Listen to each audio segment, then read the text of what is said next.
같이 기도하시겠습니다.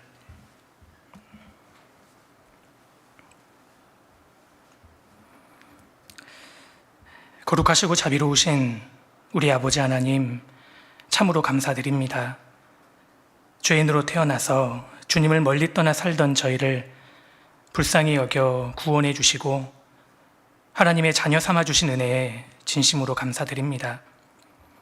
구원받은 이후에도 주님의 몸된 교회 안에 거하도록 도와주시고 변치 않은 은혜로 함께 하시고 또 지켜주시고 인도해 주심을 감사드립니다. 코로나19로 교회당에 함께 모이지는 못하지만 이렇게 온라인을 통해서 말씀을 들을 수 있게 해주신 것 또한 감사드립니다. 성령께서 더 큰 은혜로 채워주시기를 간절히 기도드립니다. 한 달에 앞으로 다가온 학예 수양회에 주님께서 앞서 행해 주시고 많은 사람들을 말씀 앞으로 인도해 주시고 또 구원해 주시기를 간구드립니다. 코로나19로 어려움 가운데 있는 교회와 우리 형제 자매님들을 특별히 지켜주시고 위로해 주시고 한 분도 믿음의 길에서 멀어지시는 분이 없도록 주님 도와주옵소서. 오늘 이 시간도 우리 각자의 신앙에 큰 유익과 도움이 되는 시간으로 채워주시고 모든 것을 주 성령께만 의지합니다. 저희를 언제나 사랑하시는 예수님 이름으로 기도드렸습니다. 아멘. 우리 성경 같이 찾겠습니다. 마가복음 14장입니다.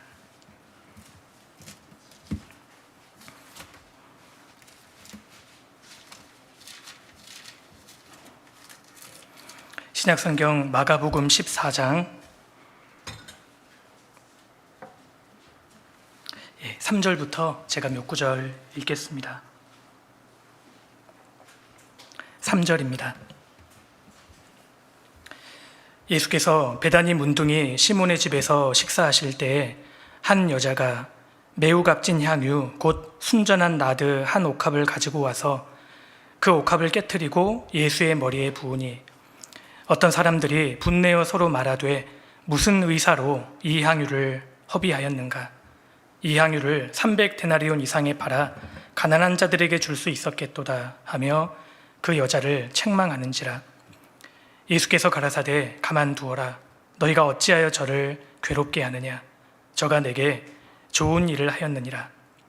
가난한 자들은 항상 너희와 함께 있으니 아무 때라도 원하는 대로 도울 수 있거니와 나는 너희와 항상 함께 있지 아니하리라. 저가 힘을 다하여 내 몸에 향유를 부어 내 장사를 미리 준비하였느니라. 내가 진실로 너희에게 이르노니 온 천하에 어디서든지 복음이 전파되는 곳에는 이 여자의 행한 일도 말하여 저를 기념하리라 하시니라. 됐습니다. 예수님께서 3년 반 동안 공생애 하실 때 주님이 기뻐하셨다는 기록이 성경에 그렇게 많이 나오지 않습니다. 실제로 주님을 기쁘시게 해드릴 만한 사건이 그리 많지 않았던 것 같습니다. 그런데 그런 중에 주님 마음을 정말 기쁘시게 하고 주님 마음을 크게 위로해드렸던 사건이 바로 이 본문의 내용입니다. 아마 잘 아시는 내용이실 거라고 생각합니다. 이 본문의 말씀은 예수님께서 이제 십자가를 지시려고 예루살렘으로 올라가시는 그 과정에 발생한 사건입니다. 3절부터 보시겠습니다.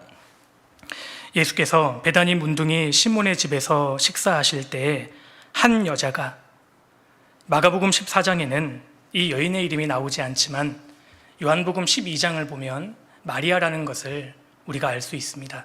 바로 나사로의 동생 마리아입니다. 마리아가 매우 값진 향유 곧 순전한 나드 한 옥합을 가지고 와서 그 옥합을 깨트리고 예수의 머리에 부으니, 이 본문에는 예수님의 머리에 부었다고 되어 있는데 역시 요한복음 12장을 보면 마리아가 주님의 발에 향유를 부었다고 말씀하고 있습니다. 결과적으로 주님의 머리부터 발끝까지 주님의 몸에 향유를 부어드리는 것입니다. 그런데 마리아가 부어드린 이 향유는 매우 값진 향유 곧 순전한 나드 한 옥합이었습니다. 당시 나드는 인도에서 수입되던 향유로서 대단히 값진 것이었습니다. 이 향유 옥합의 가격은 대략 300데나리온이었습니다. 당시 유대인 노동자 한 사람이 하루 일해서 벌어모은 품삯이 1데나리온이었기 때문에 300데나리온은 노동자 1년치 연봉이라고 할 수 있습니다. 오늘날 화폐 가치로 환산해 보면 대략 3천만 원에서 5천만 원에 이르는 아주 상당한 금액입니다.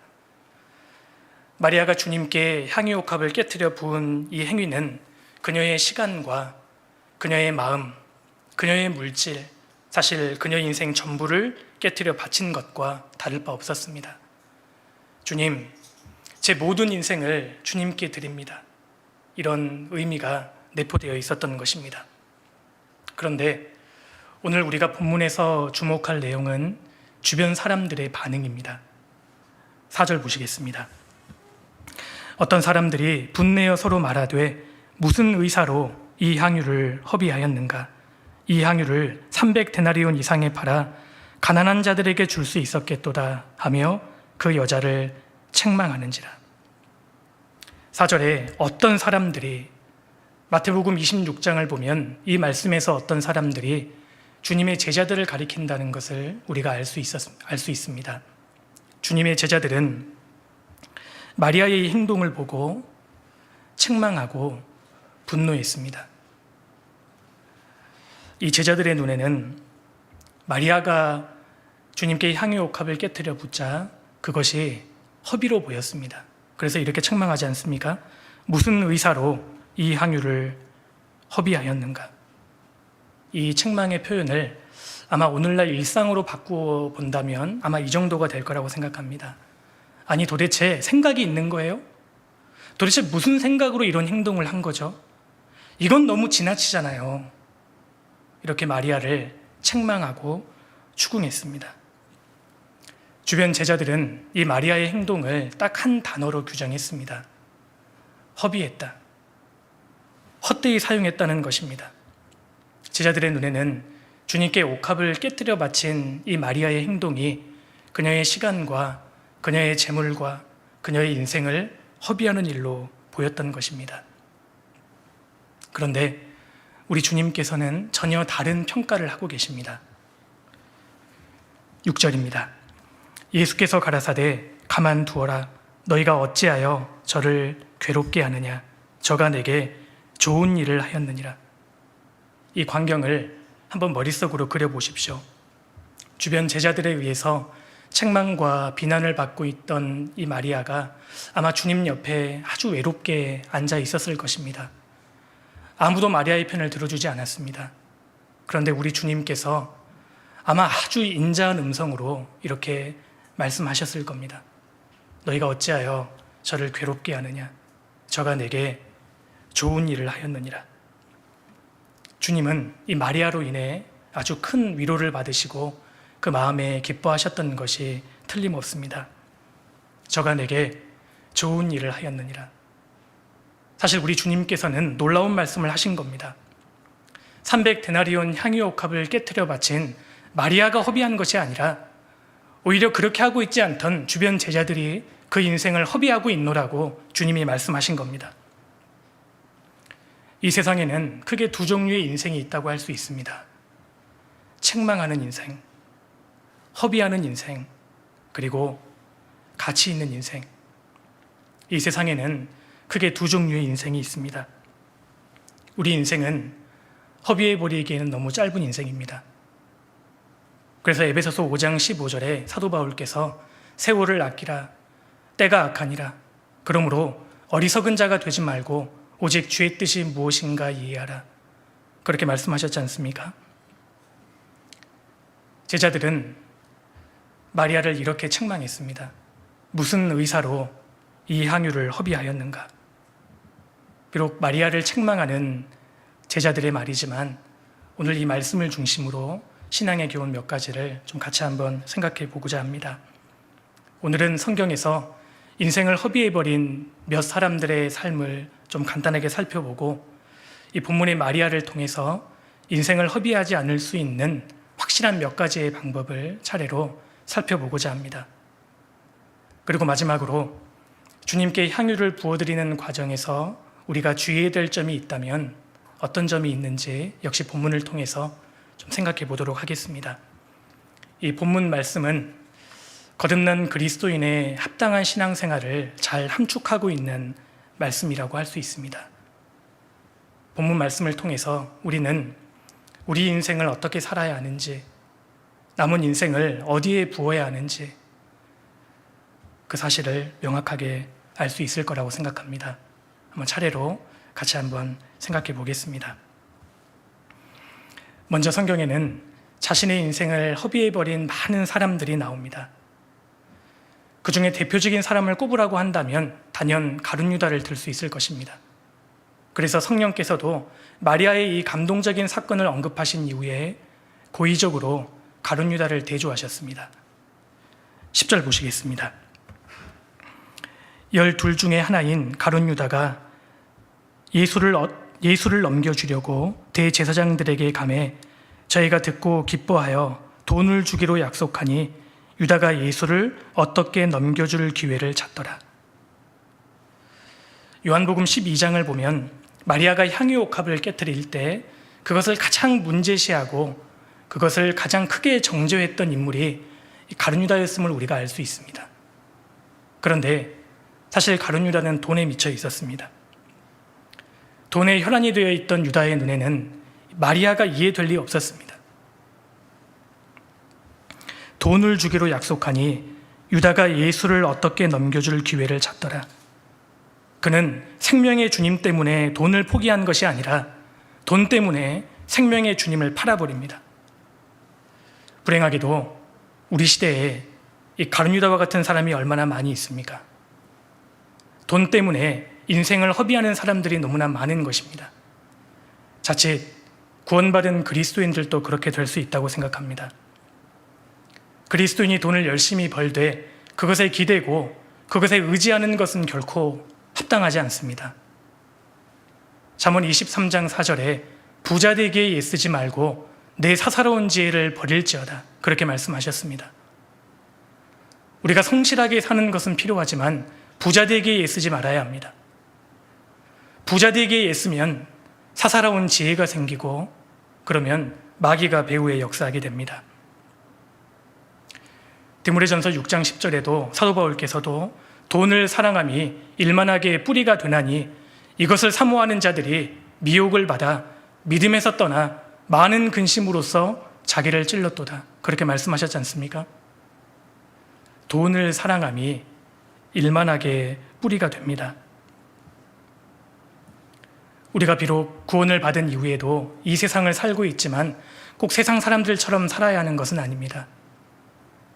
지족하는 마음이 중요합니다. 지족하는 마음이 있으면 경건이 큰 이익이 되느니라. 불행하게도 우리 시대에 많은 사람들이 돈을 사랑함으로 믿음에서 떠나고 있습니다. 가룟 유다처럼 돈 자체가 인생의 목적이 되어 사는 사람은 그야말로 인생을 허비하는 사람이라고 할 수 있습니다. 우리 주님께서 그들에게 이렇게 묻지 않으시겠습니까? 무슨 의사로 이 인생을 허비하였는가? 성경에서 또 인생을 허비한 대표적인 사람을 꼽으라고 한다면 삼손을 들 수 있을 것입니다. 삼손은 나실인이었습니다. 하나님께서는 삼손에게 사명을 감당하라고 그 놀라운 힘과 능력을 부여해 주셨는데 불행하게 삼손은 자기의 진정을 드릴라에게 다 토했습니다. 사사기 16장 19절에 드릴라가 삼손으로 자기 무릎을 베고 자게 하고, 아니 삼손이 주님 무릎을 베고 잠들었다는 구절을 성경에 보신 적 있습니까?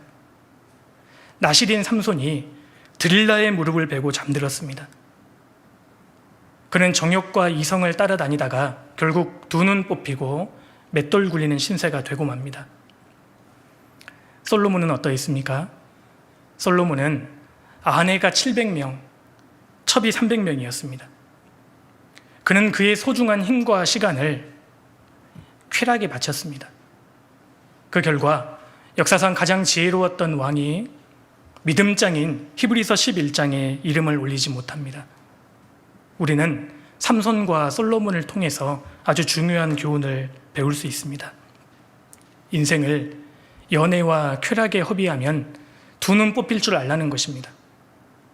영적인 눈이 뽑혀서 마땅히 봐야 할 것을 보지 못하고 무엇이 더 중요한 것인지 무엇이 덜 중요한 것인지 구분조차 하지 못하는 인생을 허비하는 그런 삶을 살 수 있다는 것입니다. 우리 시대에 쾌락과 정욕과 유흥과 여가를 위해서 인생을 허비하는 사람이 얼마나 많이 있습니까? 주님께서 그들에게 이렇게 묻지 않으시겠습니까? 무슨 의사로 이 인생을 허비하였는가? 그렇게 살라고 생명을 주신 것이 아니라는 것입니다. 또 자신의 인생을 허비한 대표적인 사람이 이스라엘의 초대 왕 사울입니다. 사울은 이스라엘의 초대 왕이었습니다. 그런데 그는 다윗이 골리앗을 무찌르고 이스라엘의 민족 영웅으로 떠받들여지는 것을 견디지 못했습니다. 사울의 죽인 자는 천천히요 다윗의 죽인 자는 만만이로다 라는 이스라엘 여인들의 평가를 마음에 두고 그는 질투의 화신이 되어서 인생을 허비하고 맙니다. 우리가 늘 두려워하고 경계해야 할 감정 중에 하나가 시기, 질투라고 생각합니다. 잠언 14장 30절에 마음의 화평은 육신의 생명이나 시기는 뼈의 썩음이니라. 우리 인생을 가장 비참하고 비겁하게 만드는 죄가 있다면 시기, 질투입니다. 시기는 뼈의 썩음이니라. 우리가 누군가를 시기하거나 질투하면 자기 명예를 위해 인생을 살면 그 인생은 그야말로 비참해질 것입니다. 하나님께서 사울에게 이렇게 묻지 않으셨을까요? 무슨 의사로 이 인생을 허비하였는가? 역대상 7장에 나오는 에브라임의 아들들은 그야말로 하찮은 것에 자기 인생을 허비해버렸습니다. 마가복음 14장 본문은 잠깐 표시해 두시고요. 역대상 7장을 찾겠습니다. 역대상 7장입니다.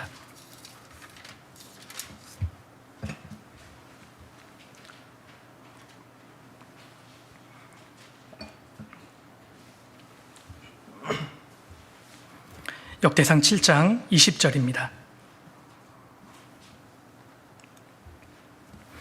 에브라임의 아들은 수델라요, 그 아들은 베렛이요, 그 아들은 다하시요, 그 아들은 엘르아다요, 그 아들은 다하시요, 그 아들은 사바시요, 그 아들은 수델라며 저가 또 에셀과 엘르앗을 낳았더니 저희가 가드 토인에게 죽임을 당하였으니 이는 저희가 내려가서 가드 사람의 짐승을 빼앗고자 하였음이니라. 이 말씀에 나오는 에브라임의 자손들 중에 에셀과 엘르앗은 가드 사람의 짐승을 빼앗으려다가 결국 자기 생명을 빼앗겼습니다. 짐승을 빼앗으려다가 자기 생명을 빼앗겼기 때문에 결과적으로 이들은 짐승과 자기의 생명을 맞바꾼 사람들입니다. 이 얼마나 허망한 인생입니까? 그런데 우리 시대에 이런 사람들이 점점 많아지고 있습니다. 강아지, 고양이, 심지어 파충류와 같은 짐승에 자기 인생을 겁니다.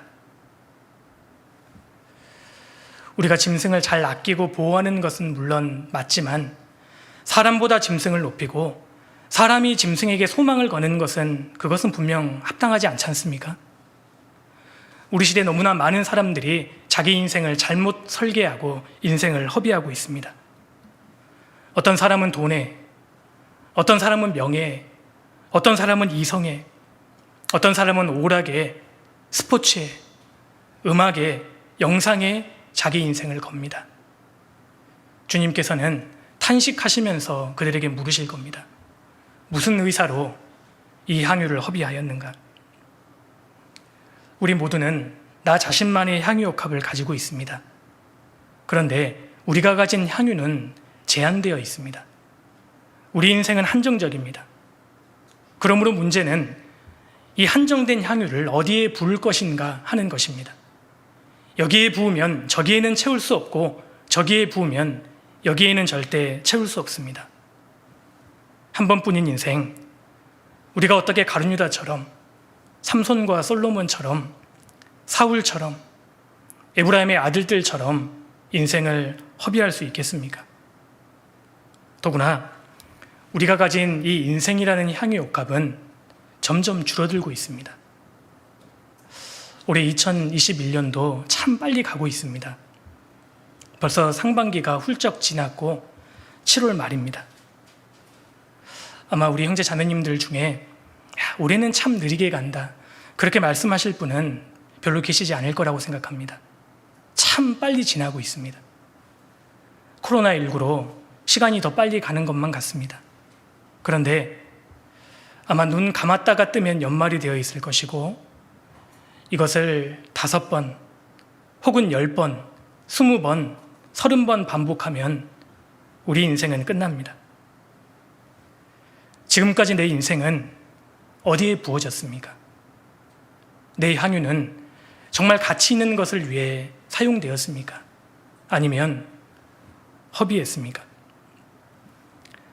헛되게 살기에 우리 인생은 너무 짧은 인생입니다. 머지않아 우리가 나름 최선을 다해 인생을 살아왔는데 주님께서 무슨 의사로 이 향유를 허비하였는가 라고 책망하신다면 그날 우리는 아주 민망하고 당황스러운 날이 될 것입니다. 주님께 그런 책망을 들을까 봐 사실 두렵습니다. 그렇다면 인생을 허비하지 않을 수 있는 길은 무엇일까요? 어떤 길이 인생을 가치 있게 살 수 있는 길일까요?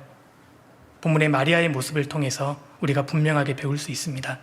본문으로 돌아가겠습니다. 마가복음 14장입니다.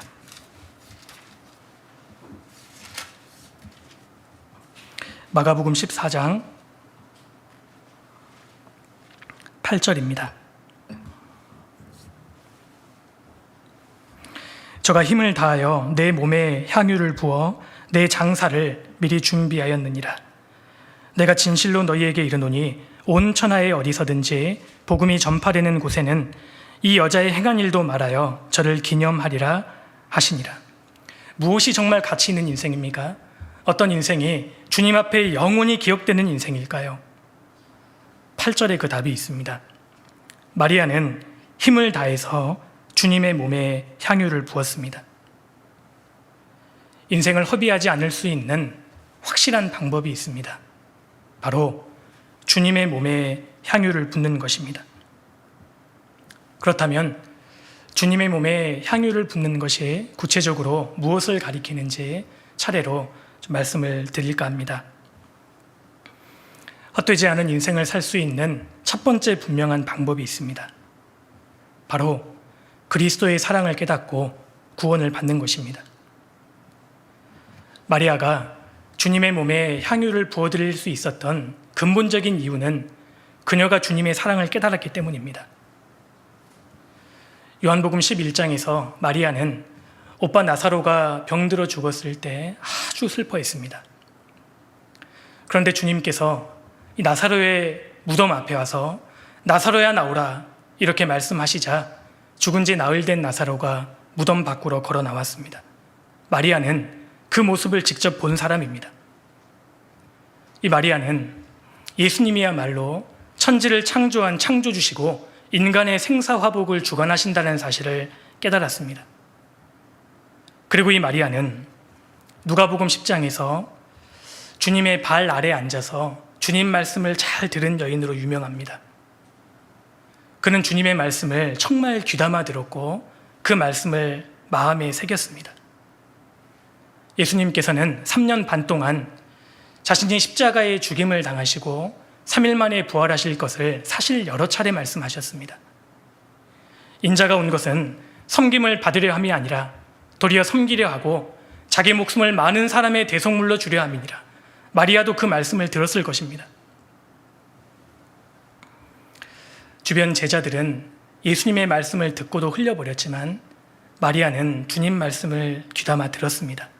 그 결과 마리아는 창조주 하나님께서 인간의 모양을 입고 오신 분이 예수님이시고 심지어 자기 영혼을 구원하기 위해 십자가에 달려 죽으러 오셨음을 깨달은 것입니다. 8절입니다. 저가 힘을 다하여 내 몸에 향유를 부어 내 장사를 미리 준비하였느니라. 이 말씀에서도 분명히 볼 수 있듯이 마리아는 예수님께서 죽으시고 장사되실 것을 미리 알고 있었습니다. 자기 영혼을 구원하기 위해 십자가에 죽으신다는 사실을 미리 알고 있었던 것입니다. 그래서 마리아는 주님이 너무 감사했고 주님을 참으로 사랑할 수 있었습니다. 본문에서 주변의 제자들은 마리아를 책망하면서 이 향유를 300데나리온 이상에 팔아 가난한 자들에게 줄 수 있었겠도다, 이렇게 책망했지 않습니까? 그런데 제자들이 모르고 있는 것을 마리아는 한 가지 알고 있었습니다. 이 세상에서 가장 가난하게 되신 분이 누구십니까? 하늘 영광을 버리고 이 세상에 오셔서 가장 가난하게 되신 분이 누구십니까? 예수님이셨습니다. 우리를 부욕해 하시기 위해서 영광의 보좌를 뒤로하고 인간의 모양을 입고 이 땅에 오셔서 인간이 당할 수 있는 최고의 고통을 당하시는 분이 예수님이셨습니다. 마리아는 그것을 알았습니다. 우리 주 예수 그리스도의 은혜를 너희가 알거니와 부유하신 자로서 너희를 위하여 가난하게 되심은 그의 가난함을 인하여 너희로 부욕해 하려 하심이라. 우리를 부욕해 하시기 위해서 창조주 하나님이 가장 가난하게 되셨습니다. 주님께서는 십자가에 달려서 모든 피와 물을 쏟으시고 내가 목마르다, 그렇게 말씀하셨습니다. 우리 주님은 물 자체를 만드신 창조주셨습니다. 그런데 아무것도 부족한 것 없는 그 부유하신 분이 왜 물 한 방울도 없는 상태에 스스로 처하게 되신 겁니까? 우리를 부욕해 하시기 위함이었습니다. 오물통에 있는 구더기와 같은 존재를 끄집어내서 죄를 사해 주시고 하나님의 자녀로 삼아 주시고 하늘에 그 영광스러운 보좌에 앉히시기 위해서 주님께서 극도의 고통을 당하신 겁니다. 예수님께서 가난하게 되셨고 가장 고통을 당하셨기 때문에 우리가 하나님의 모든 신령한 축복을 받게 되었습니다. 우리를 부유하게 하시기 위해서였습니다. 마리아는 그것을 알았습니다. 결과적으로 마리아는 주님의 사랑을 깨달은 사람이고 신약시대에 구원받은 그리스도인의 모형이 되는 인물입니다. 이처럼 그리스도의 사랑을 깨닫고 그리스도 안으로 들어오는 인생은 결코 헛되지 않습니다. 인생을 허비하지 않을 수 있는 첫 번째 확실한 방법입니다. 바로 구원을 받는 것입니다. 마가복음 5장을 넘겨보시겠습니다. 마가복음 5장입니다.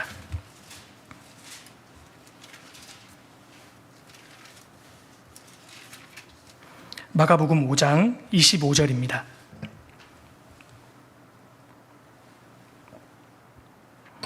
열두해를 혈루증으로 앓는 한 여자가 있어 많은 의원에게 많은 괴로움을 받았고 있던 것도 다 허비하였으되 아무 효험이 없고 도리어 더 중하여졌던 차에, 이 말씀에는 12년 동안 혈루증으로 고생하던 한 여인이 나옵니다. 혈루증은 피가 자꾸 새는 병입니다.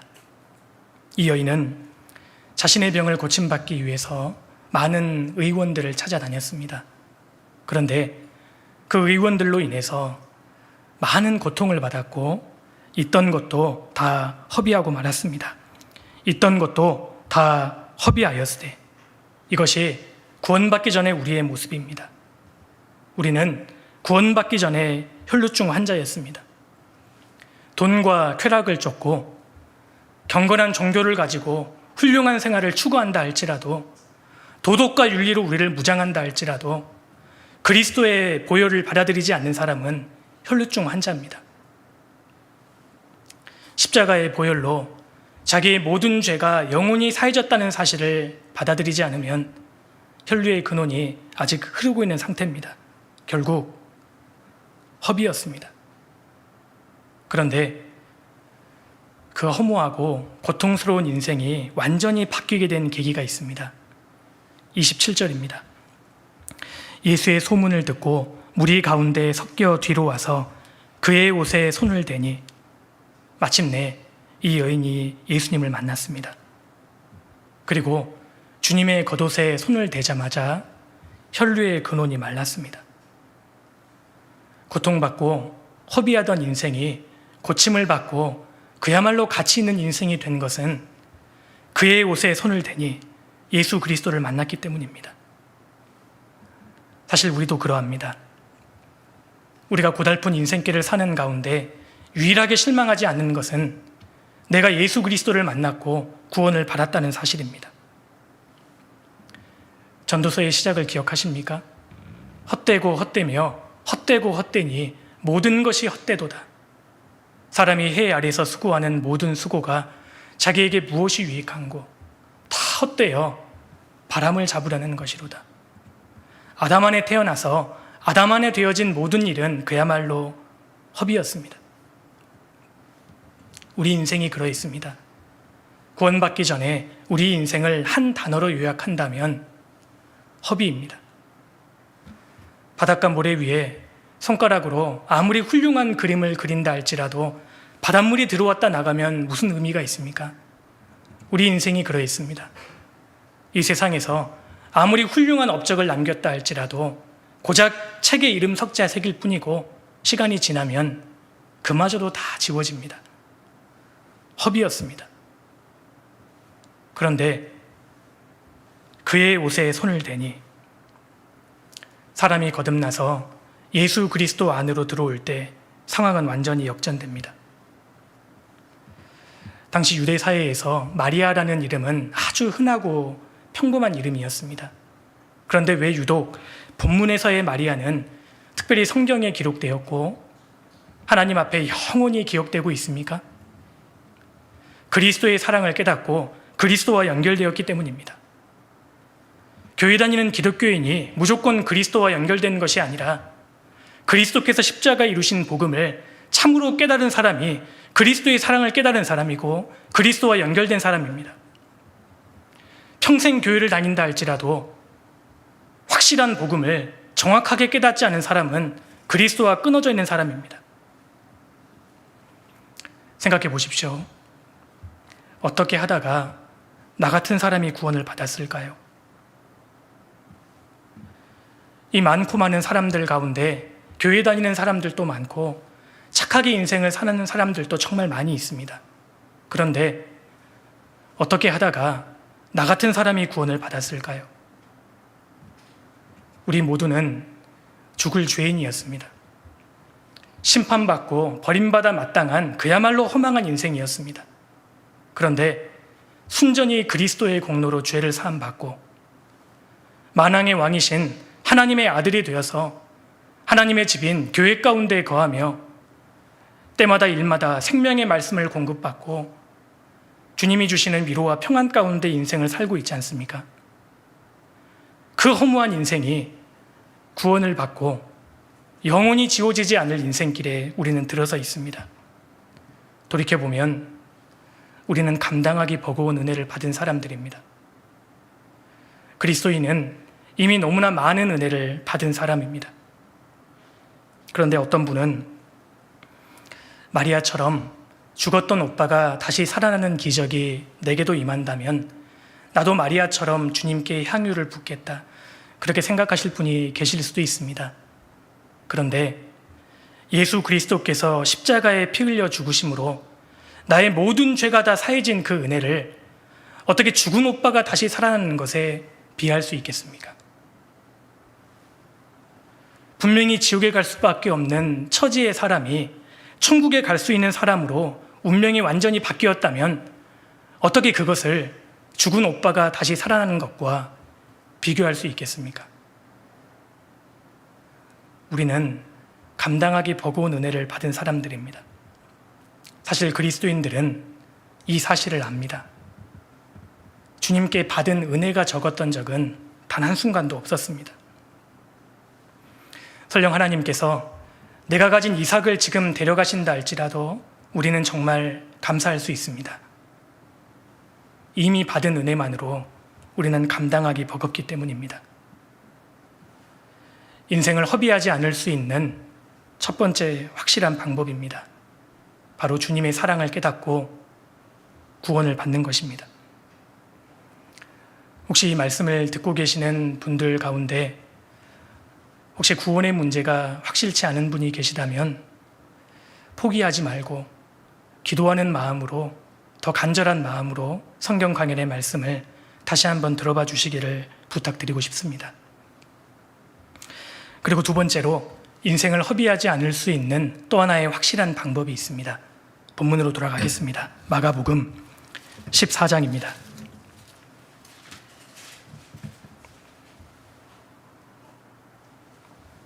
8절입니다.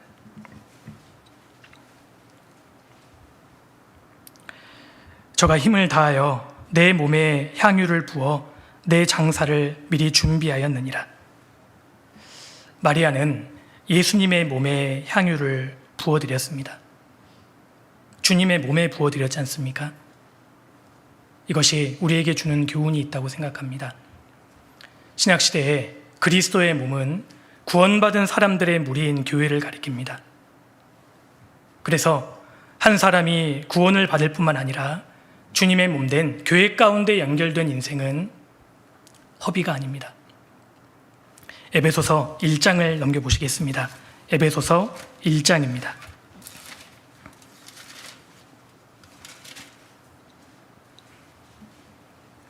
에베소서 1장 22절입니다.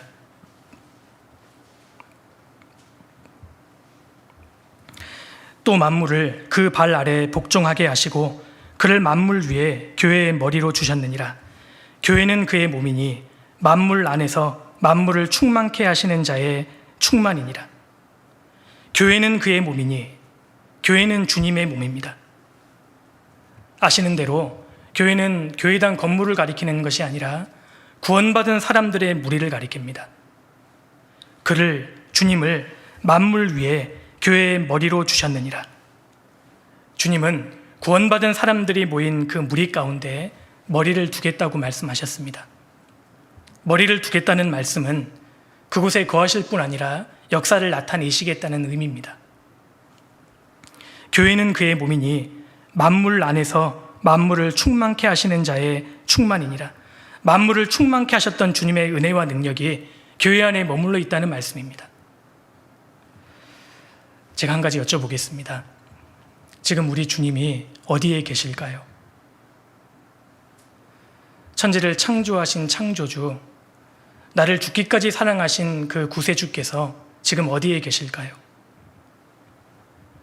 너무 놀라지 마십시오. 지금 바로 여기에 계십니다. 고린도후서 6장 16절에 하나님께서 가라사대 내가 저희 가운데 거하며 두루 행하여 나는 저희 하나님이 되고 저희는 나의 백성이 되리라 하셨느니라. 주님께서는 구원받은 사람들이 모인 무리 가운데 거하시고 두루 행하겠다고 약속하셨습니다. 두루 행하시겠다는 말씀은 교회의 일원인 형제자매 한 사람 한 사람을 한 명도 빠짐없이 어루만지고 그 인생을 바꾸시겠다는 의미입니다. 구원받은 사람답게 하나님의 자녀답게 그 신앙을 성장시키고 그 인생을 걸작품으로 바꾸시겠다는 말씀입니다. 그래서 한 사람이 구원을 받고 주님 몸된 교회 안에 거하는 그 인생은 가장 빛나고 가치 있는 인생이 됩니다. 그런데 반대로 구원을 받았다 할지라도 교회 안에 거하지 않는 성도는 성령님의 인도하심을 받을 수 없고 그 인생을 허비하게 됩니다. 그래서 구원을 받은 사람이 그 인생을 허비하지 않을 수 있는 첫 번째 확실한 방법은 바로 교회 안에 거하는 것입니다. 아브라함의 조카 롯은 소돔성이 불타버릴 때 생명만 겨우 부지했습니다. 롯은 사실 그 인생이 다 불타버린 것이나 다를 바 없었습니다. 그는 구원받은 의인이었습니다. 그런데 인생을 허비하고 말았습니다. 그 이유가 무엇입니까? 아브라함을 떠났기 때문입니다. 당시 하나님께서는 아브라함과 함께 하셨습니다. 그래서 아브라함을 떠나는 것만큼은 롯이 하지 말았어야 했습니다. 롯이 아브라함을 떠난 순간부터 그는 성령의 도우심 가운데 제외되었습니다. 마찬가지로 구원을 받은 그리스도인은 하나님이 함께 하시는 교회에서 절대 멀어져서는 안 됩니다. 누가복음 19장에는 문화 비유가 나옵니다. 귀인이 10명의 종들에게 한 문화씩을 나눠주면서 장사하라 이 말을 남기고 길을 떠납니다. 시간이 흘러서 귀인이 왕위를 받아가지고 돌아와서 종들이 어떻게 장사했는지 그것을 조사했습니다. 10명의 종들 가운데 자기 인생을 허비해버린 한 명의 종을 우리가 볼 수 있지 않습니까? 받은 문화를 수건에 싸두어서 그대로 가져온 사람입니다. 주님은 그 사람을 호되게 책망하셨습니다. 누가복음 19장을 찾겠습니다.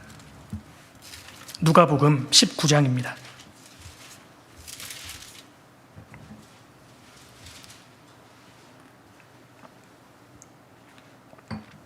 누가복음 19장 22절입니다.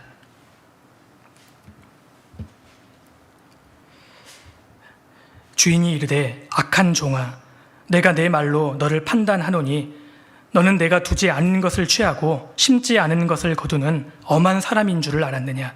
그러면 어찌하여 내 은을 은행에 두지 아니하였느냐? 그리하였다면 내가 와서 그 별리까지 찾았으리라 하고 주인이 그 사람을 이렇게 책망하셨습니다. 어찌하여 내 은을 은행에 두지 아니하였느냐? 그리하였다면 내가 와서 그 별리까지 찾았으리라.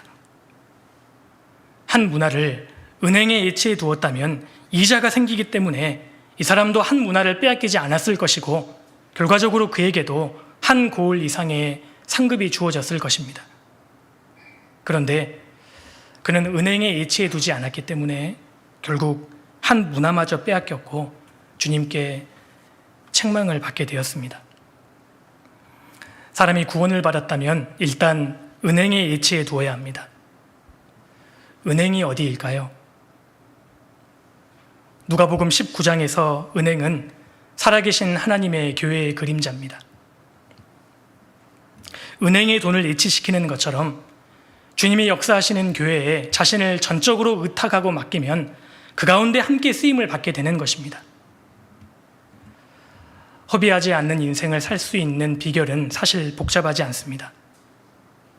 하나님이 역사하시는 교회 가운데에는 사람들이 구원받는 역사가 있고 또 먼저 구원받은 성도들의 신앙이 성장하고 변화되는 역사가 있기 때문에 그 가운데 자리를 잘 차지하면 함께 쓰임을 받게 되고 결과적으로 이자가 생기는 것입니다.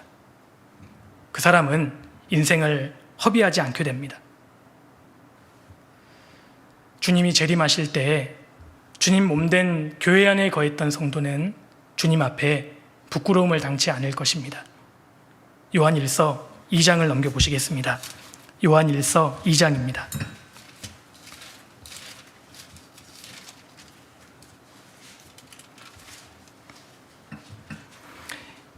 요한일서 2장 28절입니다.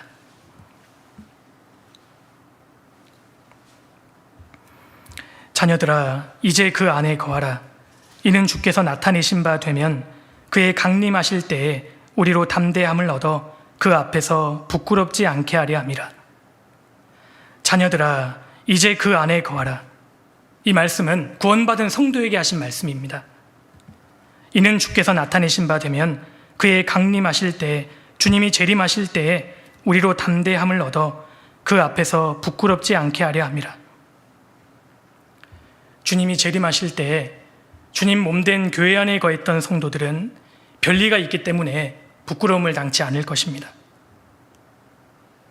구원을 받고 지금까지 약 10년 동안 내가 교회 안에 거했다. 그 사람에게 상급이 없겠습니까? 내가 구원을 받고 올해 1년 동안 교회 안에 잘 붙어 있었다. 그 사람은 이자가 있을 것입니다. 한 사람이 구원을 받고 구원받은 무리 가운데 연결되어서 같이 교제하는 인생은 절대 헛되지 않게 됩니다. 본문에서 우리가 배울 수 있는 또 하나의 교훈입니다.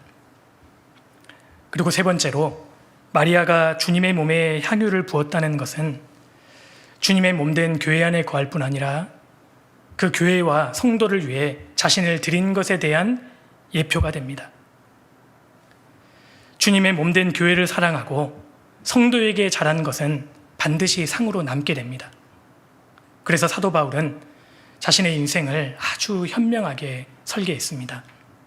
골로새서 1장을 찾겠습니다. 골로새서 1장입니다.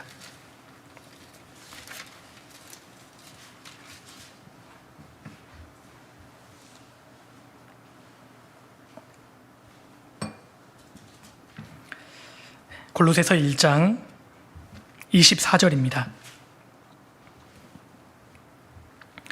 내가 이제 너희를 위하여 받는 괴로움을 기뻐하고 그리스도의 남은 고난을 그의 몸된 교회를 위하여 내 육체에 채우노라.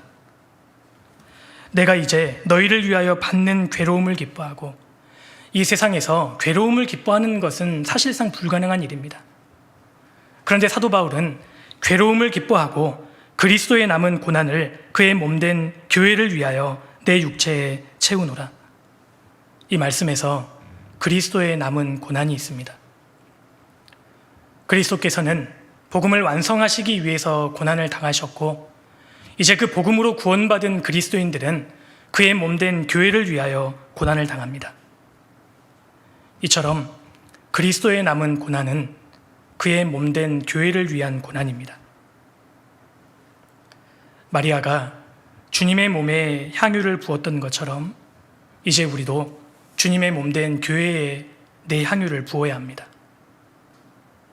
교회와 성도를 사랑하고 교회와 성도를 위해 수고하고 희생하는 것은 주님과 직접 연결되어 있는 일입니다. 마태복음 25장 40절에서 우리 주님께서 너희가 여기 내 형제 중에 지극히 작은 자 하나에게 한 것이 곧 내게 한 것이니라. 주님이 직접 그렇게 말씀하셨습니다. 머지않아 우리가 주님 앞에 섰을 때 이 사실을 분명히 알게 될 겁니다. 형제 자매 한 사람 한 사람에게 한 것이 주님께 직접 한 것임을 알고 놀라게 되는 것입니다. 성도와 관계된 일은 주님과 직접 연결되어 있습니다. 사도 바울께서 다메섹 도상에서 구원을 받을 때 주님께서 나타나셔서 바울에게 이렇게 물으셨습니다. 사울아, 사울아, 내가 어찌하여 나를 핍박하느냐? 바울이 깜짝 놀라서 되물었습니다. 주여, 뉘시오니이까? 그러자 주님께서 이렇게 말씀하셨습니다. 나는 너가 핍박하는 예수라. 바울은 깜짝 놀랐습니다. 구원받기 전에 바울은 주님을 직접 대면한 적도 없고 주님을 직접 핍박한 적도 없습니다. 주님을 믿는 성도를 핍박했을 뿐입니다. 그런데 주님께서는 구원받은 성도와 교회를 핍박하는 것이 주님 자신에게 대한 직접적인 핍박으로 간주하셨습니다.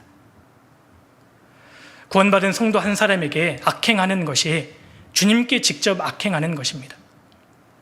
구원받은 성도 한 사람에게 선을 베푸는 것이 주님께 직접 선대하는 것이라고 성경은 말씀합니다. 성도와 관계된 일은 주님과 직접 연결되어 있는 일입니다. 그러므로 우리가 교회 가운데 봉사의 기회가 주어질 때 정말 합심하고 수고하는 것이 중요합니다. 내가 교회학교 교사라면 어린 생명들을 잘 신경 쓰고 돌보는 것, 누구에게 하는 것입니까? 주님께 직접 하는 것입니다. 형제나 자매가 병들어 입원했을 때 같이 가슴 아파하고 기도해주고 찾아가 주는 것, 누구를 찾아뵙는 것입니까? 주님을 직접 찾아뵙는 것입니다. 내 남편이 구원받은 형제라면, 내 아내가 구원받은 자매라면 남편과 아내에게 잘하는 것이 주님께 직접 잘하는 것입니다. 사도행전 9장에는 다비다라 하는 자매가 나옵니다. 이 자매는 선행과 구제하는 일이 심히 많았습니다. 그런데 어느 날 이 다비다 자매가 병들어 죽게 됩니다. 욥바에 있던 많은 성도들과 과부들이 이 다비다의 장례식장에 모여서 눈물을 흘리고 슬퍼합니다. 이 다비다 자매가 생전에 지어주었던 서곡과 겉옷을 보이면서 성도들이 눈물을 흘리는 장면이 사도행전 9장에 기록되어 있습니다. 사도 베드로가 주님께 정말 간절히 기도드렸고 주님께서 예외적으로 이 다비다 자매를 다시 살려주시는 그 내용이 나오지 않습니까? 그 사건을 계기로 욥바에 있던 많은 사람들이 구원을 받게 되는 그런 일이 있었습니다. 그런데 이 다비다 자매가 죽었을 때 그녀의 장례식장에서 성도들이 모여서 그녀가 생전에 지어주었던 서곡과 겉옷을 보이면서 눈물을 흘립니다. 우리 형제 자매님들께는 다비다처럼 서곡과 겉옷이 있습니까? 교회와 성도에게 베풀었던 흔적이 얼마나 있느냐는 것입니다. 정말 내게는 성도에게 베풀었던 냉수 한 그릇이 많이 있을까요? 마태복음 10장 42절에 또 누구든지 제자의 이름으로 이 소자 중 하나에게 냉수 한 그릇이라도 주는 자는 내가 진실로 너희에게 이르노니 그 사람이 결단코 상을 잃지 아니하리라. 주님이 그렇게 말씀하셨습니다. 주님이 먼저 부르셔서 이 땅을 떠날 때 내 장례식장에서 성도들이 모여서 내가 교회에 베풀었던 냉수 한 그릇을 보이면서 눈물을 흘려줄까요?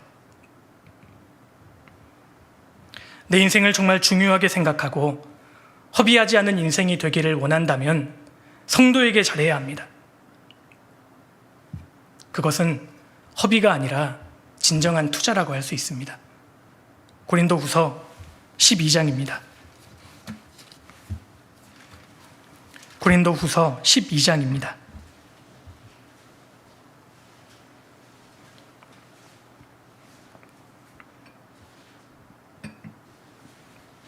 12장 15절입니다.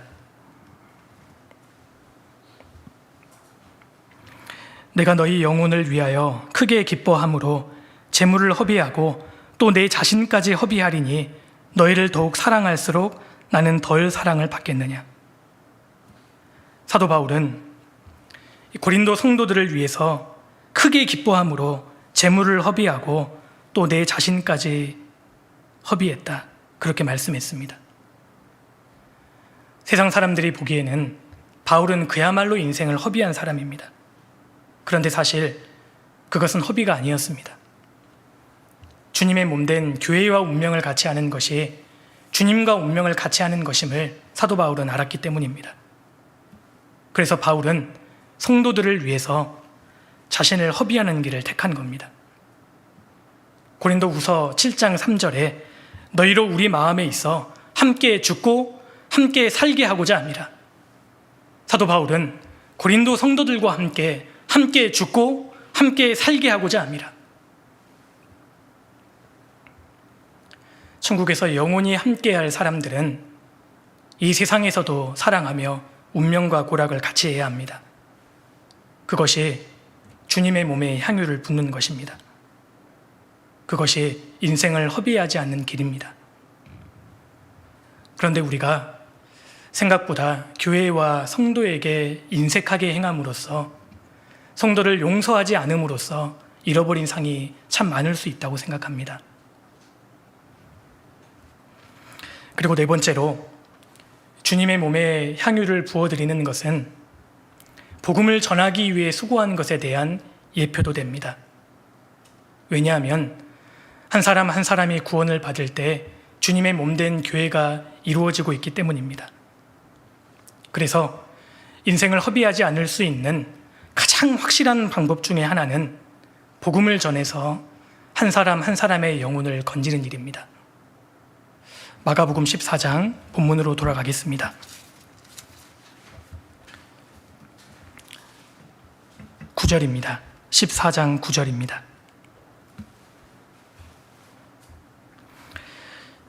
내가 진실로 너희에게 이르노니 온 천하에 어디서든지 복음이 전파되는 곳에는 이 여자의 행한 일도 말하여 저를 기념하리라 하시니라.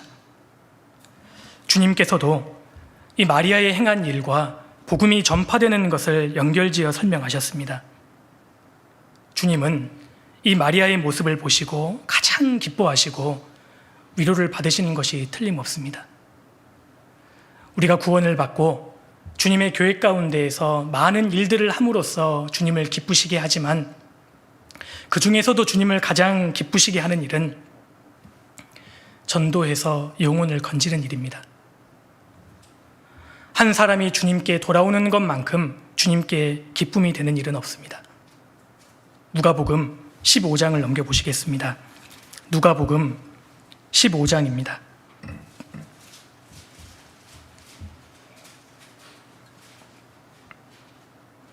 (15장) 3절입니다.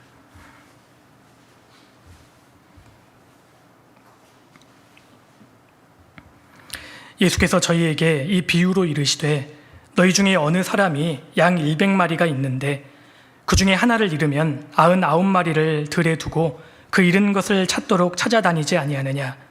또 찾은즉 즐거워 어깨에 메고 집에 와서 그 벗과 이웃을 불러 모으고 말하되 나와 함께 즐기자. 나의 잃은 양을 찾았노라 하리라. 내가 너희에게 이르노니 이와 같이 죄인 하나가 회개하면 하늘에서는 회개할 것 없는 의인 99을 인하여 기뻐하는 것보다 더하리라. 우리 주님께서는 어느 사람에게 양 100마리가 있는데 그 중에 하나를 잃으면 그 잃은 것을 찾도록 찾아다니지 아니하느냐. 그 말씀을 하시면서 이와 같이 죄인 하나가 회개하면 하늘에서는 회개할 것 없는 의인 99을 인하여 기뻐하는 것보다 더하리라. 그렇게 말씀하셨습니다. 이 말씀에서 회개할 것 없는 의인 99은 이미 구원받은 사람들을 가리킵니다. 그것보다 주님이 더 기뻐하시는 일은 죄인 하나가 회개하고 돌아오는 것입니다. 주님은 그것을 가장 기뻐하십니다. 우리 주님을 기쁘시게 하는 다양한 방법이 있습니다. 주님의 교회 가운데 성도들끼리 서로 사랑하는 것, 주님이 정말 기뻐하십니다. 말씀을 앞세우고 말씀에 순종하는 삶을 살아가는 것, 주님이 기뻐하십니다. 그런데 그 중에서도 주님이 가장 기뻐하시는 일은 전도에서 한 사람 한 사람의 영혼을 건지는 일입니다. 그러므로 그 일의 상급이 가장 클 수밖에 없을 것입니다. 주님을 가장 기쁘시게 했기 때문입니다. 누가복음 15장에는 세 가지의 비유가 기록되어 있습니다. 잃어버린 양 한 마리를 찾는 비유, 잃어버린 한 드라크마를 찾는 비유, 그리고 아버지를 떠나 집을 나간 탕자가 다시 돌아오는 비유.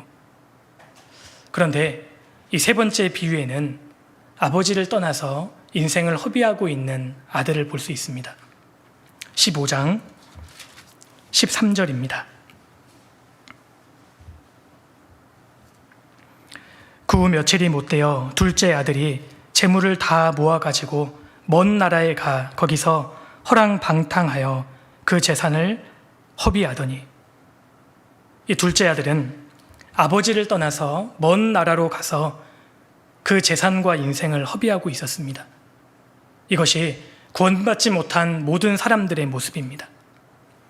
그 재산을 허비하더니, 그러니 아버지의 마음이 어떠했겠습니까? 너무 슬퍼하고 애타하던 아버지는 둘째 아들이 돌아오자 목을 안고 입을 맞춥니다. 20절입니다. 이에 일어나서 아버지께로 돌아가니라. 아직도 상거가 먼데 아버지가 저를 보고 측은히 여겨 달려가 목을 안고 입을 맞추니. 23절입니다. 그리고 살찐 송아지를 끌어다가 잡으라. 우리가 먹고 즐기자. 이 내 아들은 죽었다가 다시 살아났으며 내가 잃었다가 다시 얻었노라 하니 저희가 즐거워하더라. 이 말씀에서 아버지가 얼마나 기뻐하시는지 우리가 볼 수 있습니다. 그런데 잔치하는 소리를 듣고 맏아들이 종에게 묻습니다. 무슨 일인가? 그러자 종이 이렇게 대답합니다.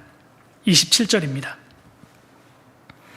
대답하되 당신의 동생이 돌아왔음에 당신의 아버지가 그의 건강한 몸을 다시 맞아들이게 됨을 인하여 살찐 송아지를 잡았나이다 하니 저가 노하여 들어가기를 즐겨 아니하거늘 아버지가 나와서 구원한데 아버지께 대답하여 가로되 내가 여러 해 아버지를 섬겨 명을 어김이 없거늘 내게는 염소 새끼라도 주어 나와 내 벗으로 즐기게 하신 일이 없더니 아버지의 살림을 창기와 함께 먹어버린 이 아들이 돌아오매 이를 위하여 살찐 송아지를 잡으셨나이다. 이 말씀을 보면 아버지의 마음과 이 맏아들의 마음이 얼마나 상반된지를 우리가 알 수 있습니다. 맏아들은 아버지의 기쁨에 동참하지 못했습니다. 이 맏아들은 아버지의 마음을 조금도 이해하지 못했습니다. 이 말씀에서 아버지의 마음은 우리 하나님 아버지의 마음입니다. 지금도 하나님께서는 하나님을 떠나서 죄 가운데 그 인생을 방황하고 허비하고 있는 사람들이 하나님께로 돌아오기를 간절히 바라십니다. 그리고 한 사람이라도 돌아오면 주님이 그렇게 기뻐하십니다. 그런데 먼저 구원받은 그리스도인이 이에 대해서 별로 관심이 없다면 그 사람이 누가복음 15장에 나오는 맏아들 아니겠습니까? 복음 전도에 대한 열정을 잃어버린 그리스도인은 누가복음 15장에 나오는 맏아들과 같습니다. 죽어가는 영혼을 예타하지 않고 전도에 대한 마음이 없는 사람이 과연 생명이 있는 그리스도인일까요? 우리가 우리 각자의 신앙을 돌아볼 필요가 있습니다. 내 마음은 얼마나 하나님의 마음과 닮아 있습니까? 정말 나는 이뤄진 영혼들을 위해서 눈물을 흘리는 사람들입니까? 우리 시대는 눈물을 잃어버린 시대라고 합니다. 우리가 정말 중요한 것을 중요한 것으로 여기며 살아야 한다고 생각합니다. 그리스도인들이 왜 이 세상에 존재합니까? 하나님이 존중히 여기시는 영혼들이 있고 그 영혼들을 건지기 위해 사는 것입니다. 잠언 11장 30절에 의인의 열매는 생명나무라 지혜로운 자는 사람을 얻느니라. 많은 사람을 옳은 대로 돌아오게 하는 자는 별과 같이 영원토록 비추리라. 그렇게 말씀하셨습니다. 우리 인생의 끝에서 그 사람은 사람의 영혼을 건지는 데에 정말 열심이었다. 그 평가를 들을 수 있다면 그 인생은 그야말로 성공한 인생입니다. 그 인생은 영원히 남을 것이고 헛되지 않을 것입니다. 모든 세대가 지나면 모든 것이 다 사라집니다. 그러나 영혼을 건지는 일만은 남을 것입니다. 잠언 11장 18절에 악인의 삭은 허무하되 의를 뿌린 자의 상은 확실하니라. 진리를 뿌린 사람들, 복음을 전했던 사람들의 상은 확실합니다. 그리고 구원받은 그리스도인들이 혹시 복음을 전하다가 주님께서 당장 결과를 보여주지 않는다 하실지라도 우리가 낙심해서는 안 됩니다. 갈라디아서 6장을 찾겠습니다. 갈라디아서 6장입니다.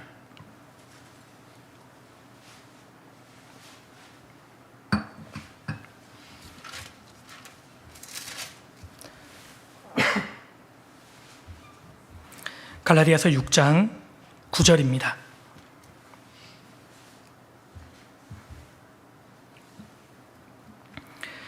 우리가 선을 행하되 낙심하지 말지니 피곤하지 아니하면 때가 이름에 거두리라.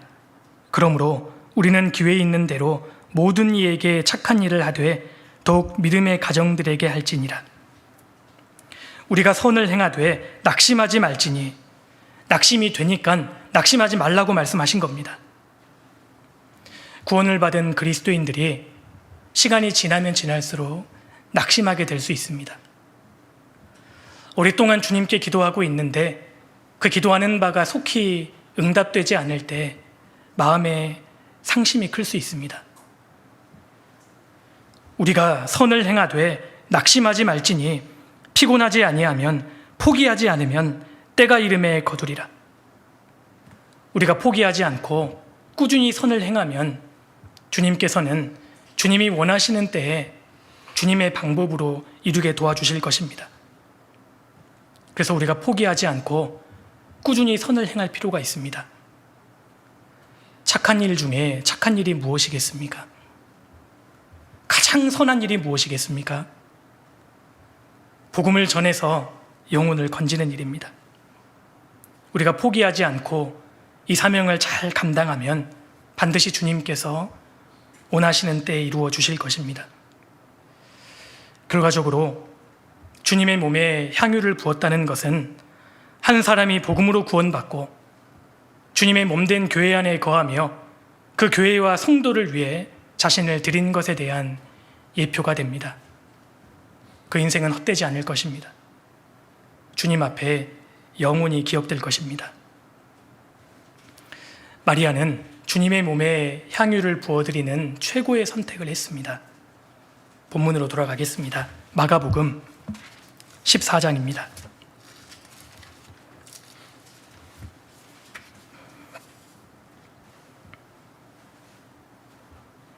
(14장) 4절입니다. 어떤 사람들이 분내어 서로 말하되 무슨 의사로 이 향유를 허비하였는가? 이 향유를 300데나리온 이상에 팔아 가난한 자들에게 줄 수 있었겠도다 하며 그 여자를 책망하는지라. 이 말씀에서 우리가 받을 수 있는 또 하나의 교훈이 있습니다. 옥합을 깨뜨려서 주님의 몸에 부어드린 사람은 마리아 한 명이었습니다. 그런데 그 모습을 문제시하고 오해하고 정죄했던 사람은 나머지 다수였습니다. 여기에서 우리는 주님의 몸에 향유를 붓는 행동이 많은 사람들에게 환영받지 못할 수 있음을 교훈받을 수 있습니다. 오히려 그 길은 아주 외롭고 힘든 고난의 길입니다. 구원을 받았다 할지라도 그리스도인들에게 고난이 있습니다. 출애굽한 이스라엘 백성들 앞에 40년간의 광야가 펼쳐져 있었던 것처럼 어린 양의 피로 구원을 받은 그리스도인들에게도 세상이라는 광야가 놓여져 있습니다. 오히려 의인에게 고난이 많다고 하셨습니다. 우리가 하나님의 나라에 들어가려면 많은 환난을 겪어야 할 것이니라. 사도 바울이 그렇게 말씀하셨지 않습니까? 더구나 구원을 받고 주님의 몸에 향유를 부어드리는 그 길에는 큰 고난과 역경이 따릅니다. 노아가 방주를 짓자 주변 사람들은 노아를 비웃었습니다. 느헤미야가 예루살렘 성벽을 재건하려고 하자 주변 대적들이 느헤미야를 조롱하고 방해했습니다. 사도 바울이 주님과 교회와 복음을 위해 살려고 하자 그는 이 세상에서 만물의 찢기같이 되었습니다. 따라서 주님의 몸에 향유를 붓기 위해서는 아주 비장한 각오가 필요합니다. 마지막 때를 그리스도인으로서 살아가는 것은 결코 쉬운 일이 아닙니다. 다 주님을 버려도 나 홀로라도 주님께 향유를 붓겠다. 이 각오가 없이는 마지막 때에 주님을 기쁘시게 하는 것이 불가능할 것입니다. 구원받은 그리스도인은 비장한 각오가 필요합니다. 본문에서 이 마리아는 정작 아무 말이 없습니다. 마리아를 오해하고 비난하는 제자들이 수많은 말을 쏟아냈지만 정작 마리아는 아무 말이 없습니다. 오히려 그 모든 것을 다 예상하기라도 했다는 듯이 마리아는 어떤 변명도 하지 않습니다. 마음에 비장한 각오를 품은 것입니다. 노아처럼 나 홀로라도 방주를 짓겠다. 다니엘처럼 나 홀로라도 왕의 진미를 먹지 않겠다. 이 마리아처럼 나 홀로라도 주님께 향유를 붓겠다. 그 각오가 필요합니다.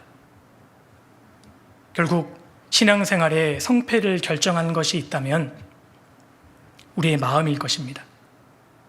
베드로전서 1장을 찾겠습니다. 베드로전서 1장입니다.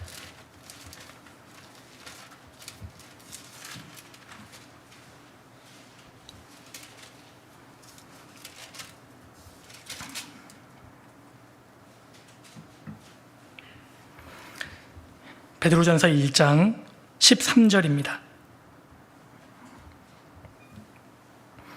그러므로 너희 마음의 허리를 동이고 근신하여 예수 그리스도에 나타나실 때에 너희에게 가져올 은혜를 온전히 바랄지어다. 그러므로 너희 마음의 허리를 동이고, 신앙생활을 잘하기 위해서는 마음이라는 허리를 동여 매야 합니다. 마음에 비장한 각오를 품는 것을 말합니다. 에베소서 6장에서 하나님의 전신갑주의 첫 번째를 혹시 기억하십니까? 서서 진리로 너희 허리띠를 띠고입니다. 진리의 허리띠입니다. 이는 마음에 말씀으로 비장한 각오를 품는 것을 의미합니다. 마음에 비장한 각오를 가지고 신앙생활을 하는 사람과 마음을 풀어놓고 신앙생활을 하는 사람은 다르지 않습니까? 우리는 놀이터가 아니라 전쟁터에 있습니다. 지금 이 순간에도 마귀는 우리를 향해서 전방위에서 불화살을 쏘아대고 있습니다. 근신하라 깨어라, 너희 대적 마귀가 우는 사자같이 두루다니며 삼킬 자를 찾나니. 마귀에게 속지 않기 위해서는 마음이라는 허리를 동여 매야 합니다. 마음의 비장한 각오를 품을 필요가 있습니다. 더구나 코로나19 시기에는 더더욱 그러하다고 생각합니다. 저희가 한 공간에 모이지 못하고 말씀으로, 온라인으로 말씀을 듣고 또 온라인으로 교제를 하지 않습니까? 자칫하면 신앙의 많은 후퇴를 경험할 수 있다고 생각합니다. 우리 형제 자매님들께서는 온라인으로 말씀을 듣는 동안 정말 그 전과 같은 동일한 마음의 강도로 말씀을 듣고 계십니까? 정말 하나님 앞에서 말씀에 집중하고 계십니까? 마지막 시대에, 특히 코로나19 이 시기에 그리스도인들이 마음의 비장한 각오를 품어야 합니다. 그렇지 않으면 신앙의 많은 후퇴를 경험할 수 있다고 생각합니다. 특별히 마지막 때에 그리스도인들은 충분히 예산을 세워야 합니다. 누가복음 14장 26절에서 우리 주님께서 무릇 내게 오는 자가 자기 부모와 자기 처자와 형제와 자매와 및 자기 목숨까지 미워하지 아니하면 능히 나의 제자가 되지 못할 것이라고 말씀하셨습니다. 크게 5가지를 말씀하셨습니다. 자기 부모, 처자, 형제, 자매, 자기 목숨입니다.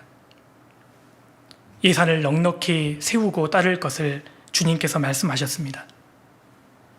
욥은 예산을 넉넉히 세우고 주님을 따른 대표적인 사람입니다. 그는 주님을 따르는 예산에 자기 재산을 다 집어넣었고 10명의 자녀까지 넣었고 자기 아내까지, 그리고 자기 목숨까지 다 집어넣고 주님을 따랐습니다.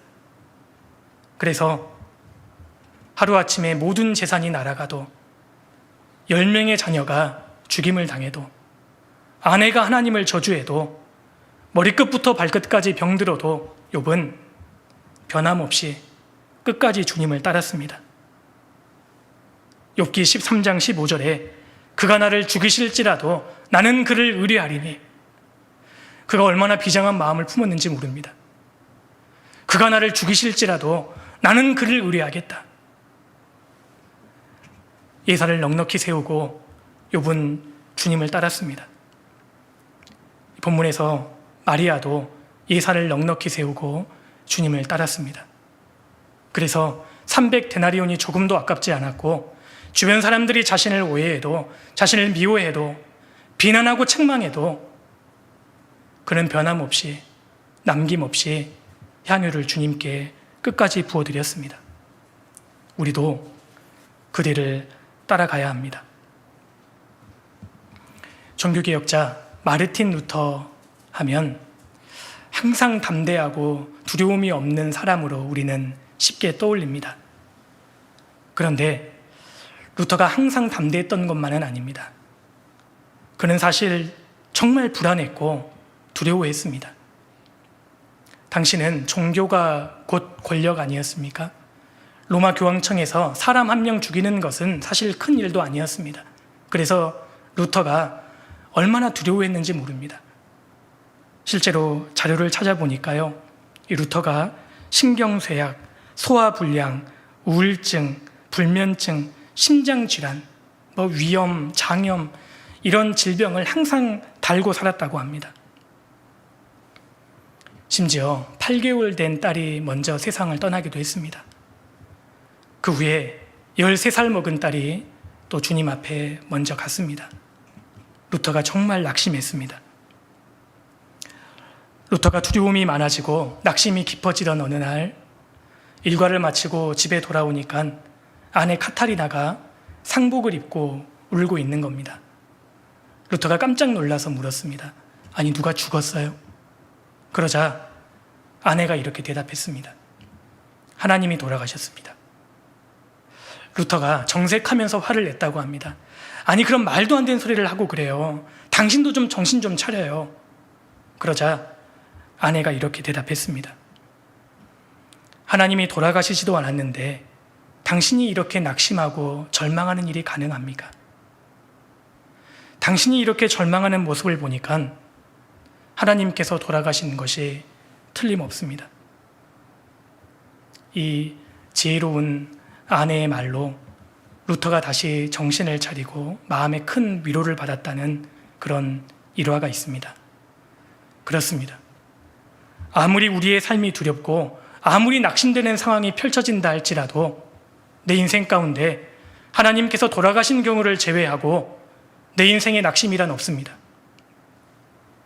내 삶이 아무리 절망적이라 할지라도 내 삶 가운데 하나님이 살아계시고 지금도 나와 함께 하시기 때문에 내 인생에 절망이란 없습니다.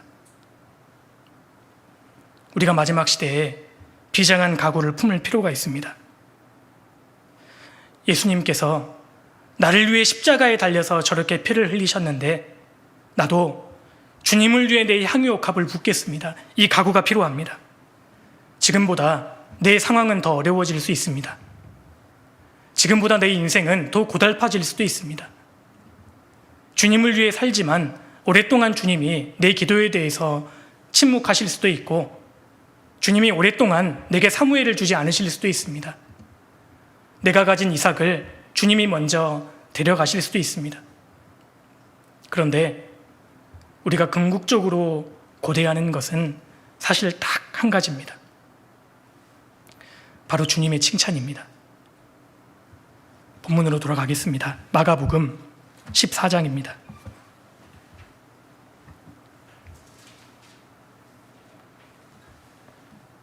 14장 6절입니다. 예수께서 가라사대 가만두어라. 너희가 어찌하여 저를 괴롭게 하느냐. 저가 내게 좋은 일을 하였느니라. 이 마리아는 주님의 이 말씀으로 큰 위로를 받고 만족했을 것입니다. 사실 우리가 이 땅에서 어떤 고난과 핍박을 당한다 할지라도 주님께서 위로해 주시고 이 말씀을 한마디 해주시면 우리는 만족할 수 있습니다. 너가 내게 좋은 일을 하였느니라. 잘했다. 착하고 충성된 종아. 그리스도인들은 주님의 뒤를 따름으로써 많은 고난을 받지만 사실 영광을 고대하는 사람들입니다. 예수 그리스도 나타나실 때에 너에게 가져올 은혜를 온전히 바랄지어다. 우리는 장차 주님께서 가져오실 은혜와 칭찬을 고대하는 사람들입니다. 다른 사람들은 다 오해해도 주님 한 분만 인정해 주시면 되는 것입니다. 그런데 반대로 지금 사람들의 이목이 두려워서 주님께 향유 붓는 것을 주저한다면 머지않아 우리가 주님 얼굴을 어떻게 바로 볼 수 있겠습니까? 비장한 마음을 가지고 살 때에 주님을 끝까지 따를 수 있을 것입니다. 예산을 넉넉히 세우고 주님을 따를 때에 주님께 끝까지 향유를 부어드릴 수 있을 것입니다. 이 점이 우리가 마리아에게서 배울 수 있는 또 하나의 교훈입니다. 오늘은 무슨 의사로 이 향유를 허비하였는가? 이 말씀을 중심으로 신앙의 교훈 몇 가지를 좀 같이 생각해 보았습니다. 이 세상에서 가장 어리석은 사람이 누구이겠습니까? 자기 향유를 자기 몸에 붓는 사람입니다. 그렇다면 반대로 이 세상에서 가장 현명한 사람이 누구이겠습니까? 주님의 몸에 자기 향유를 붓는 사람입니다. 세상 사람들에게 무슨 의사로 이 향유를 허비하였는가라는 말은 얼마든지 들어도 괜찮습니다. 그런데 머지않아 주님께 무슨 의사로 이 향유를 허비하였는가 라는 말을 듣는 인생이 되어선 안 될 것입니다. 혹시 우리가 이 세상에서 주님을 위해 산다는 이유로 무슨 의사로 이 향유를 허비하였는가 라는 책망을 듣는다면 우리는 당황하지 않고 다음 말씀을 찾아서 보여주면 됩니다. 고린도전서 15장입니다.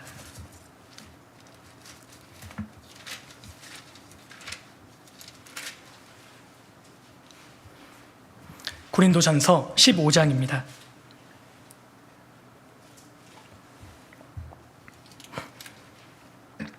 (15장) 58절 한 구절을 같이 한번 읽겠습니다. 그러므로 내 사랑하는 형제들아 견고하며 흔들리지 말며 항상 주의 일에 더욱 힘쓰는 자들이 되라. 이는 너희 수고가 주 안에서 헛되지 않은 줄을 알미니라. 항상 주의 일에 더욱 힘쓰는 자들이 되라. 이는 너희 수고가 주 안에서 헛되지 않은 줄을 알미니라. 한 사람이 구원을 받고 주님 편에 서서 구원받은 성도들과 함께 운명과 고락을 같이 하고 영혼을 건지고 세우는 인생, 그 주님의 일에 더욱 힘쓰는 인생은 결코 헛되지 않을 것입니다. 그리고 그 과정에서 어떤 고난과 역경이 있다 할지라도 끝까지 버티고 서는 인생은 그야말로 가치 있는 인생입니다. 미국의 복음 전도자 D.L. 무디의 비문에는 요한일서 2장 17절 말씀이 새겨져 있다고 합니다. 이 세상도 그 정욕도 지나가되 오직 하나님의 뜻을 행하는 이는 영원히 거하느니라. 그렇습니다. 한 번뿐인 인생 곧 지나갈 것입니다. 그러나 그리스도를 위해 부어졌던 것만은 영원히 남을 것입니다. 너희 수고가 주 안에서 헛되지 않은 줄을 알미니라. 우리 모두는 자기 분량 안에서 최선을 다해 주님을 위해 살다가 주께 향유를 부어드리다가 주님을 만나야 할 것입니다. 같이 기도하시겠습니다. 고마우신 아버지 하나님, 참으로 감사드립니다.